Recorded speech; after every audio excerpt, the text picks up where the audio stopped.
Salut à tous les amis, petite vidéo mode vlog. J'espère que je ne vais pas tomber tellement il fait chaud dans la voiture, mais je voulais quand même revenir de temps en temps, vraiment très peu, je n'ai pas à me plaindre. J'ai des commentaires, comme vous le savez, je les mets un petit peu en poste, je les trouve un peu ridicules. Maintenant, mon but, c'est pas de me foutre de leur gueule, hein, mais c'est-à-dire que j'ai le droit, juste je ne comprends pas.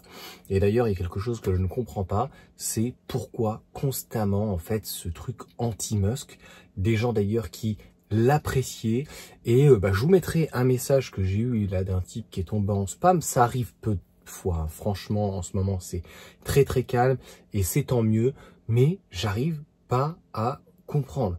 Donc, comme d'habitude, hein, les commentaires de ce type de personnes, on les connaît, vous les connaissez tous, c'est l'expert en expertise, c'est quelqu'un, en fait, il connaît pas la voiture, mais il va apporter des choses. Donc, les clients sont mécontents. Ah, tu es client? Je ne pense pas. Est-ce que je suis mécontent? Je suis dans une Tesla? Non. L'autonomie est éclatée. Bah écoute, je m'attendais à ça, c'est pour ça que comme je suis un très gros utilisateur de YouTube, j'ai regardé tous les youtubeurs qui faisaient. Tout le monde était unanime par rapport aux véhicules électriques d'une manière globale. LFP, LMC, Volkswagen, voilà, Tesla, etc., etc. J'ai tout regardé. Aujourd'hui, sur le modèle Y avec 3 enfants, il n'y a pas d'équivalence. Il faut y avoir une 6 places, ça sera encore mieux. Il y aurait encore moins d'équivalence pour un véhicule électrique. Pour autant, c'est pas que j'oublie pas le véhicule thermique. Je vais pas crier, cracher sur le véhicule thermique alors que j'en ai eu une vingtaine ou une trentaine. J'ai toujours dit, j'aime pas trop le diesel parce qu'en fait, quand on me parle d'agrément de conduite sur un diesel, les claquements, c'est pas fou. C'est vrai que la boîte de vitesse passe un petit peu mieux avec le diesel parce qu'il y a beaucoup plus de couple que éventuellement l'essence, mais après ça s'arrête là. Alors la vidéo sera impolitiquement correcte. Elle ne sera pas politiquement correcte comme d'habitude, je suis désolé. En fait, je voulais revenir sur un deuxième extrait. Et comme je vous disais, d'un côté, on a des gens qui mettent des commentaires en disant l'autopilote et machin, parce que vous savez, il y a eu beaucoup de personnes qui ont critiqué l'autopilote. Et notamment, il y a eu la DGCCRF par rapport en fait à la répression des fraudes, sur l'autopilote que c'était pas clair.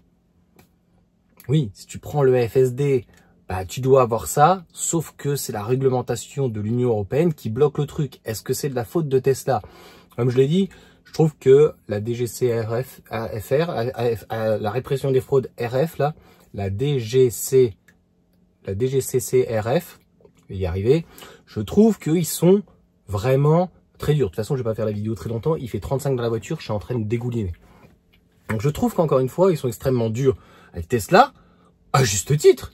Mais s'ils sont durs comme ça avec Tesla, il faut qu'ils soient durs aussi avec Renault, avec BMW, avec Mercedes, avec machin. Ouais, mais vous avez vu les pratiques. Ouais, y a rien de fou, écoute, calme-toi. C'est pour ça que j'avais fait d'ailleurs une vidéo. Et au-delà de ça, vous avez vu qu'il y avait des vidéos sur l'autopilote. Vous aurez de toute façon, je pense, un très beau comparatif, certainement, une fois que le nouveau G6 X-Pain arrivera avec le modèle Y, qui reste la référence, hein, très certainement cette année encore plus d'1 million d'exemplaires, c'est quand même exceptionnel, à la hauteur de Toyota quand même. Toyota est une référence au niveau de l'automobile depuis très très longtemps, ils n'ont plus rien à prouver, je pense que Tesla aujourd'hui n'a plus rien à prouver, contrairement donc à X-Pain, c'est que le début, hein, donc voilà. Et je vous mettrai donc un deuxième extrait où moi je suis pas beaucoup sur Instagram, par la force des choses, je suis youtubeur et je vous ferai une vidéo d'ailleurs. Ah là là, je me suis enrichi grâce à YouTube. Merci, grâce à vous, YouTube.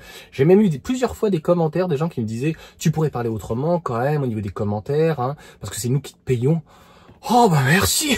Oh, je suis désolé. Oh, pas taper. Non, mais est-ce que t'es sérieux quand même un petit peu? Oh là là, j'ai acheté la maison avec YouTube quand même. Je vous ferai une petite vidéo là-dessus parce que je trouve qu'au niveau des shorts, c'est éclaté, c'est très très mal rémunéré. Tu fais 50 000 vues, ça te fait 2 €, tu vois. Les vidéos après, franchement, sont plutôt bien rémunérées. Et pour revenir donc à Tesla, ou en tout cas Elon Musk, je vous laisserai juger si je la mets.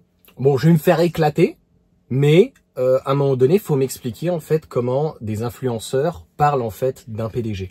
La différence d'Elon Musk avec quelqu'un comme Carlos Tavares, Carlos Ghosn, quelqu'un comme Luca De Meo, peu importe le patron, l'ancien comptable de chez Volkswagen, je sais plus comment il s'appelait ou quoi machin, Schulz, Papa Schulz ou j'en sais rien, c'est que Elon Musk comme je crois Jeff Bezos, comme Lagardère, comme LVMH, Louis Vuitton, enfin des gros patrons d'industrie, même si parfois, comme Elon Musk, ce n'est pas le fondateur, c'est des gens qui sont là depuis le début, c'est des gens qui ont des actions, c'est des gens qui sont au capital d'une manière majoritaire, ou parfois Bernard Arnault, donc minoritaire, et c'est un peu leur bébé, tu comprends. Et d'ailleurs, pour Elon Musk, c'est pas une question d'être un fanboy. J'ai toujours dit que pour moi, je trouve que c'est pas un génie, mais c'est un visionnaire. Ça, c'est certain. Un très bon capitaine d'industrie. Dans l'ensemble, ce qu'il a réussi, bah, c'est plutôt beau.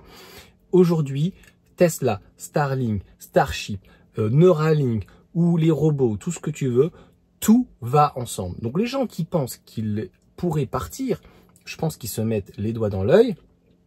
Et c'est surtout que moi, vous ne me verrez pas. Tu peux critiquer, dire je ne l'aime pas, ou moi j'ai dit voilà, Luca De Meo, bah, je trouve ça dommage en fait qu'il quitte le bateau comme ça. Après, il a une très belle opportunité, donc je pense que peut-être que tout le monde l'aurait fait. Et puis l'italien, donc en fait, si tu veux, ça fait bien quand même donc sur le CV, Gucci, etc. Donc je pense que c'était une très belle opportunité.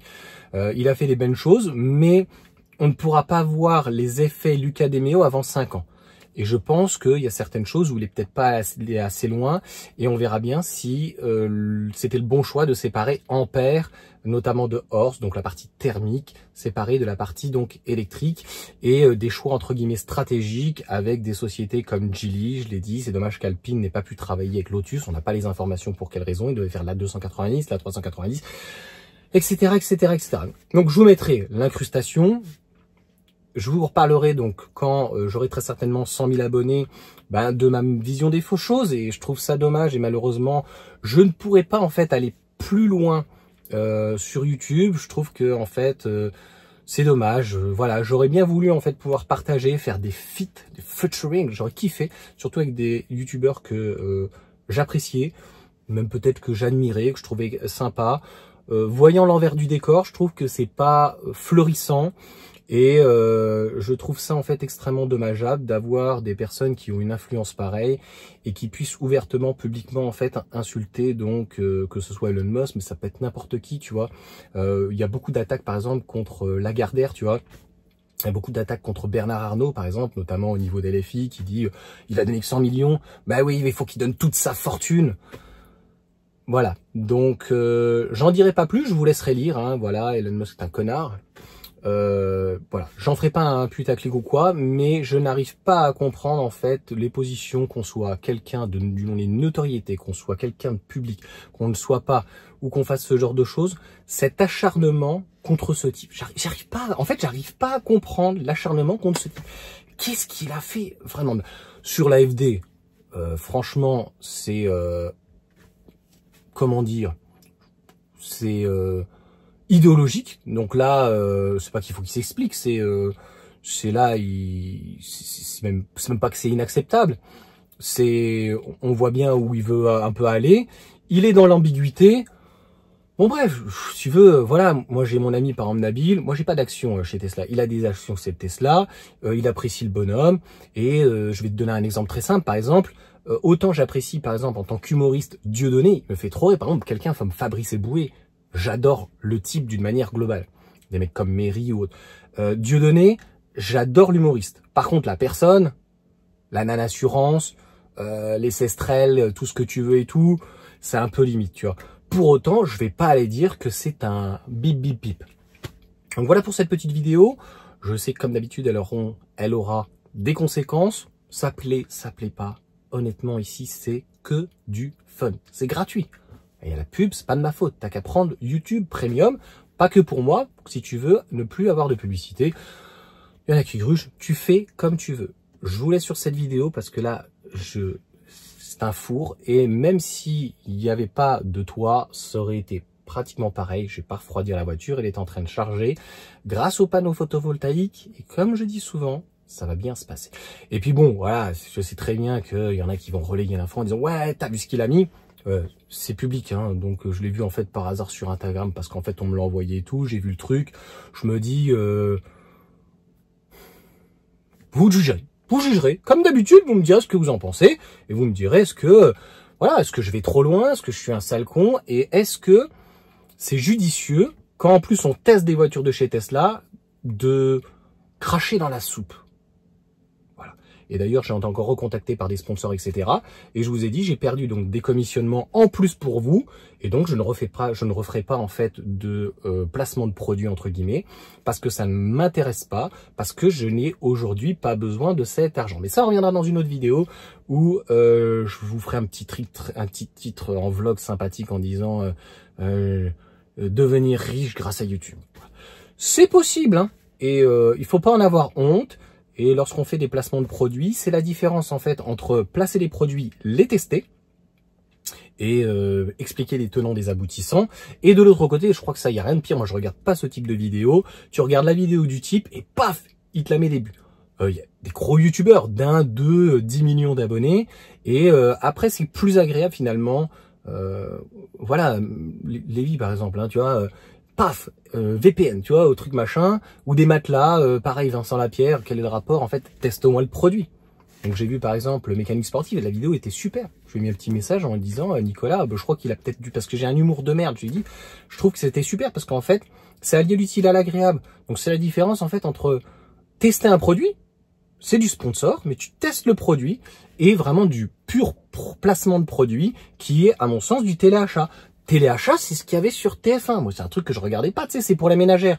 J'ai une tête de ménagère, parce que, je sais que maintenant on est dans le wokisme, mais est-ce que j'ai une tête de ménagère? Hein? Plutôt une tête de berbère avec cette barbe là qui monte jusque là. Hein? Bref, ciao à tous.